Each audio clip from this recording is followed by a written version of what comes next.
आपके आने से यहाँ की हवा का नूर बदल जाता है। आपके यहाँ आने से यहाँ की हवा का नूर बदल जाता है। आपके नाम से हर शख्स आदब से झुक जाता है। धन्यवाद। जय हिंद, जय महाराष्ट्र, जय गुजरात। आज पुण्यामध्ये जय गुजरात अशा प्रकारची एक घोषणा झाली। कसं आहे, त्यांना ते गुजरातच्या वॉशिंगमधून साफ होऊन आलेले आहेत, त्याचा असर अजूनही उतरलेला नाही।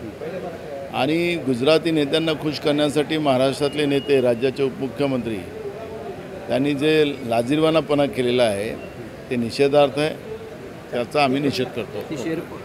त्यांनी शेअर पण म्हणलं की आप आते तर हवा बदलते हमारे सर्व जुटते। आता कसं आहे की त्यांना आता मी आता काय त्या खालच्या लेवलवर काही बोलणार नाही, पण आता त्यांचे शेअर नाही आहे, ते वेगळ्या खालच्या त्याचे जानवर असतात ना, त्यांचे आवाज असतात, त्याला म्हणून शेअरला शेअर नको, कारण त्याला बदनाम करू नका। धन्यवाद तुम्ही आमची संवाद साधल्याबद्दल। हे होते नाना पटोले। मी गुणवंत दांगड, DRV न्यूज, मुंबई।